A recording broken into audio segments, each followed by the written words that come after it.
తట్టుకుంటా రాజీవ్ గాంధీ గారు మనతో పాటు ఉన్నారు, వైఎస్ఎస్సీపీ అధికార ప్రతినిధి. కాలర్ కూడా రెడీగా ఉన్నారు. చారి ఫోన్ చేశారు కెన్యా నుంచి. చారి గారు మాట్లాడండి. పృథ్వీ గారు నమస్తే అండి. నమస్తే చారి గారు. రాహుల్ గాంధీ గారు నమస్కారం అండి. సార్ ఒక 4 క్వశ్చన్లు ఉన్నాయి, మీరు చెప్పాలి. అడగండి సార్. ఇప్పుడు మామూలుగా ప్రతిపాడులో చివరి సభ సిద్ధం సభ చివరిది అన్నారు.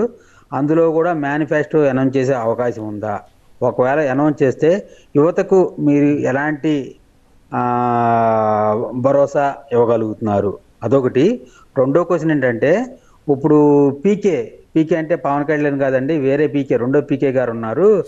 ఆయన రానున్న రోజుల్లో ఇంకా వైసీపీ చిత్తుగా ఓడిపోతుందని చెప్పి ఏదో కొన్ని వివాదాస్పదమైన వ్యాఖ్యలు చేశారు. అది ఆయన ఏ బేస్ చేసుకొని చేశారు, దాని వెనకమాల ఎవరున్నారు? ఇంకొకటి ఏంటంటే, ఇప్పుడు మన ప్రత్యేక హోదా గురించి ఏమన్నా ఎలక్షన్ లోపు ఏమన్నా వచ్చే హామీలు ఏమన్నా ఉందా? లాస్ట్ అండ్ ఫైనల్ క్వశ్చన్ అండి. లాస్ట్ అండ్ ఫైనల్ క్వశ్చన్, ఇప్పుడు మన మేనిఫెస్టోలో యువతకి ఎలాంటి హామీలు ఇస్తారు, దాని గురించి కొంచెం చెప్పండి సార్. సార్, ఒకటి ముందుగా ప్రశాంత్ కిషోర్ గారి విషయానికి వస్తే, ప్రస్తుతం ఉన్నటువంటి రాష్ట్ర రాజకీయాల్లో చంద్రబాబు నాయుడు గారికి అవుట్డేటెడ్ పొలిటీషియన్గా ఆయన, పనికిరానటువంటి పొలిటీషియన్గా లోకేష్ ఉండిపోయారు. వాళ్ళిద్దరు మాత్రం నమ్మే పరిస్థితి లేదు. సో ఒక కొత్త మాస్క్ తీసుకొచ్చారు, ఆయనే పవన్ కళ్యాణ్. సరే, ఆయన 24 సీట్లతో కుదేలు అయిపోయిన తర్వాత ఆయన కూడా నమ్మే పరిస్థితి లేకుండా పోయింది. వెంటనే వీళ్ళేంటి, ఓ పక్క షర్మిలమ్మ గారితోనో ఇంకో పక్క సునీతమ్మ గారితోనో వైఎస్ఆర్ కాంగ్రెస్ పార్టీ మీద, జగన్మోహన్ రెడ్డి గారి మీద దాడి చేయించడం మొదలుపెట్టారు. అయినప్పటికీ కూడా సిద్ధం సభలతో వైనాట్ 175 అనే రేంజ్లో మేము ముందుకు దూసుకెళ్తున్నాం.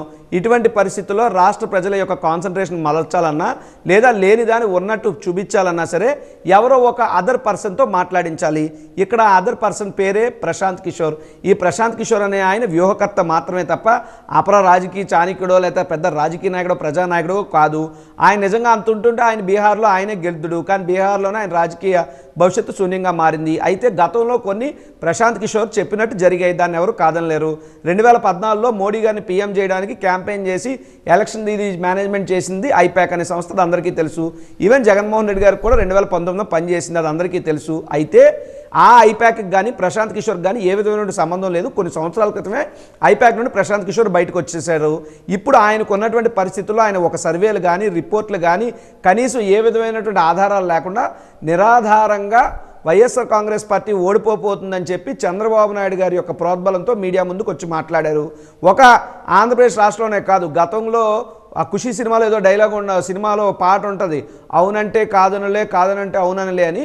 అలాగే ప్రశాంత్ కిషోర్ గారు గత కొన్ని నాళ్ళుగా ఏదైతే చెప్తున్నాడో దానికి ఆపోజిటే జరుగుతుంది. ఉదాహరణకి తెలంగాణలో బీఆర్ఎస్ గెలుస్తుంది అన్నాడు, కానీ కాంగ్రెస్ పార్టీ వచ్చింది.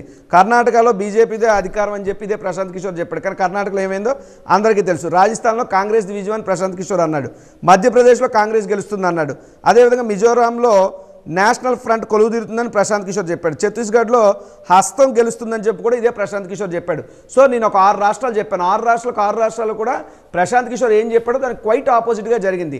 కాబట్టి ఇక్కడ మీరు చూసుకున్నట్టయితే ఏమవుతుంది, వైఎస్ఆర్ కాంగ్రెస్ పార్టీ ఓడిపోతుందని ఏదైతే ప్రశాంత్ కిషోర్ చెప్పాడో 100కు 100%, 170తో వైఎస్ఆర్ కాంగ్రెస్ పార్టీ కూడా గెలవబోతుంది.